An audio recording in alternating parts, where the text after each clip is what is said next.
Hola, ¿qué tal? Soy Gerardo Reyes, maestro en ciencias químicas, y voy a explicarles lo que es el equilibrio químico.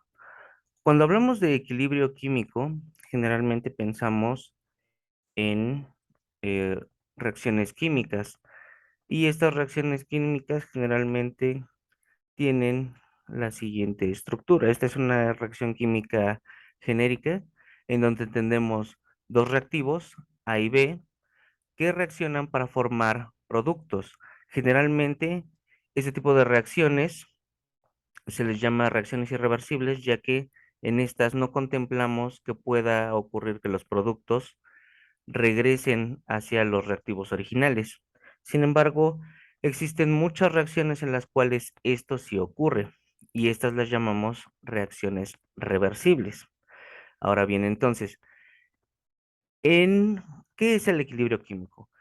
El equilibrio químico ocurre dentro de estas reacciones reversibles, y es cuando una vez que ha ocurrido la reacción, esta va a llegar a un punto en el cual los cambios de concentración, tanto de reactivos como de productos, ya no se ve afectada, ya no se notan cambios. Es entonces cuando decimos que tenemos una reacción química en equilibrio.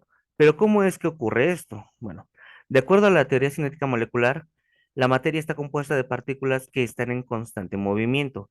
Esto es más notorio en las sustancias que están en un estado de agregación fluido, ya sea en estado gas o en estado líquido. Sobre todo esto es importante porque en estado líquido es donde la mayoría de las reacciones que vemos es donde se lleva a cabo.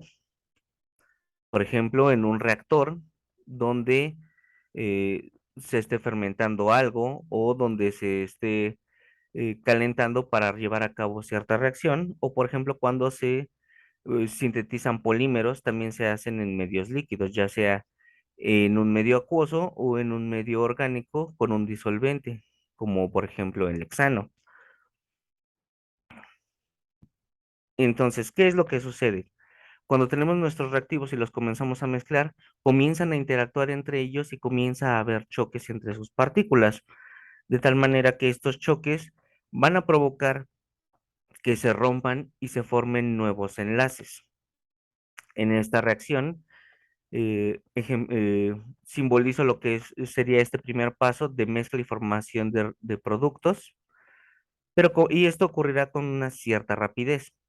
Conforme vayan apareciendo nuevos productos, conforme vayan apareciendo productos, estos, al no estar aislados de la mezcla de reacción, también estarán sujetos a los choques con las distintas partículas, y entonces cabe la posibilidad de que algunos de estos choques rompan los productos y regeneren los reactivos. Esto ocurrirá con una velocidad distinta a la del primer proceso. Sin embargo, si dejamos continuar la reacción, llegará a un punto en el cual la velocidad de ambos procesos se iguale, y es entonces cuando tendremos a nuestra reacción en equilibrio. Esto tiene varias implicaciones. El primero es que este equilibrio es un equilibrio dinámico, y también implica que no es un estado único e imperturbable. Dependiendo de las condiciones en las cuales nos encontremos, podemos modificar eh, el sentido de la reacción, ya sea favoreciendo a que se generen productos o favoreciendo a que se reobtengan los reactivos. Henri Le Chatelier, un científico francés, quien postuló lo que ahora se conoce como el principio de Le Chatelier, nos decía que cuando una reacción en equilibrio es modificado cualquiera de sus factores que afecten a la reacción, entonces este sistema va a modificarse de tal manera que contrarreste el cambio que nosotros le hemos hecho. En este caso les muestro un video que va a ejemplificar la siguiente reacción reversible. Por un lado tenemos eh, cloruro de cobalto disuelto en agua, que al estar disuelto se va a rodear de moléculas de agua.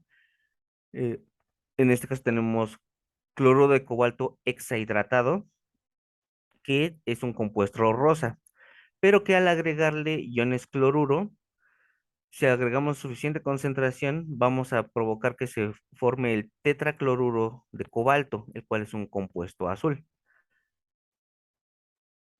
Aquí les pongo el video y vemos cómo van cambiando de color las disoluciones conforme se le van haciendo cambios.